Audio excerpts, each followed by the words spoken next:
সরকারের জন্য আগামী দিনটি শেষ দিন সংসদ অধিবেশন ডাকার জুলাই সনদে যেভাবে বলা আছে, অবিলম্বে যেন সরকার এই ব্যবস্থাটা নেন, অধিবেশন ডাকার ব্যবস্থা নেন। যদি না নেন, জাতির কাছে আপনারা ক্ষমা পাবেন না।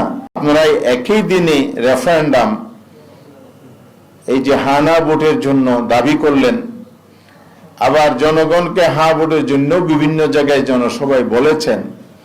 সরকার গঠনের পর আপনারা সেই জায়গায় থেকে ইউ টার্ন নিয়েছেন, সম্পূর্ণ বিপরীত অবস্থানে চলে গেছেন, যেটা জাতির সাথে এক ধরনের কথা এবং জাতিকে, দেশের 70% মানুষ যারা হার পক্ষে ভোট দিয়েছে, রেফারেন্ডামে জয়যুক্ত করেছে, তাদেরকে তারা অপমান করলেন।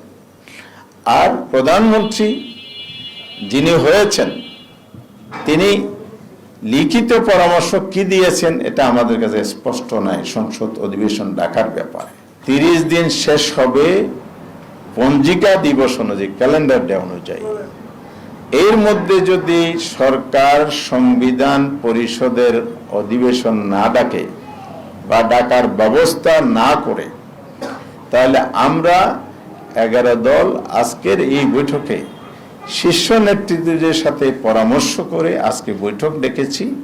সেই বৈঠকটাকে স্পষ্ট আমরা সিদ্ধান্ত নিয়েছি, এটি সরকারের জন্য আগামী দিনটি শেষ দিন সংসদ অধিবেশন ডাকার জুলাই সনদে যেভাবে বলা আছে, অবিলম্বে যেন সরকার এই ব্যবস্থাটা নেন, অধিবেশন ডাকার ব্যবস্থা নেন।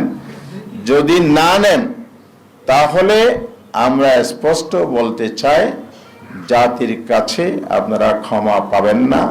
বিশেষ করে সংসদ নেতাকে এটা প্রধানত দায়িত্ব নিতে হবে, যেহেতু এই প্রক্রিয়ায় তিনি সূচনা করবেন, আর সরকারকেও সেই দায়িত্ব নিতে হবে। জনগণ সরকারের এই অবহেলা, অবজ্ঞা, জনমতকে উপেক্ষা করে চলা, জনগণকে অপমানিততার দায় যেমন নিতে হবে, আমরা দায়িত্বশীল বিরোধী দল হিসাবে এবারে আমাদের সংসদ সদস্যগণ অবশ্যই সংসদে ভূমিকা রাখবেন।